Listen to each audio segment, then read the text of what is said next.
কাল কিয়ামতের দিনটা বড় ভয়ঙ্কর হবে, এত ভয়ঙ্কর বন্ধু। আমার নবী বলেছেন উলঙ্গ অবস্থায় মানুষগুলো হাসরের ময়দানে একত্রিত হবে রে।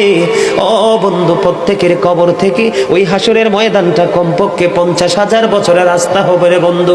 এই জন্য নবী যখন মেরাজের রজনীতে বোরাক দেখেছিল, আমার নবীকে আল্লাহ দাওয়াত দিয়েছে, বোরাক দেখে আমার নবী এত ক্রন্দন করেছিল, মনে হয়েছিল যেন আমার নবীর চক্ষু মুবারক দুইটা ঝর্ণা হয়ে গেছে। এই যুবক, কাল কিয়ামতের দিন ঘাম এত ঘামবে রে, কেউ মাজা পর্যন্ত, কেউ নাভি পর্যন্ত, কেউ বা আবার পুরো শরীর বন্ধু ঘামের নিচে ডুবে থাকবে, আবার মাথার মগজ টকবক টকবক করে উতরাইতে থাকবে রে। আল্লাহ বলেছেন লা ইয়ামুতু, people will not die that day, সেদিন মানুষ আর মরতে পারবে না। আল্লাহ বলেছেন ফিহা ওয়ালা ইয়াহইয়া, people will not be able to live that day, মানুষ সেদিন বাঁচতেও পারবে না।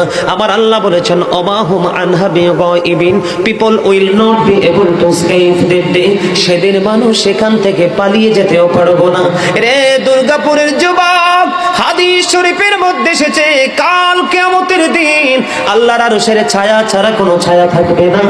ওই কাল কিয়ামতের দিন এই দুর্গাপুরের যুবকগুলো চাইয়া দেখেন চাতক পাখির মতো বসে আছে। আমার কাছে এত সুন্দর লাগে রে যুবক, আমার হৃদয়টা ঠান্ডা হয়ে গেছে, কলিজা ছুঁয়ে গেছে তোমাদের উপস্থিতি এবং মনোযোগ। আল্লাহ রাব্বুল আলামিন হাদিস শরীফের মধ্যে এসেছে কাল কিয়ামতের দিন আর 7 শ্রেণীর মানুষকে আল্লাহর আরশের ছায়ার নিচে জায়গা দিবে রে। এর মধ্যে বিশাল একটা টিম থাকবে পৃথিবীর যুবকেরা।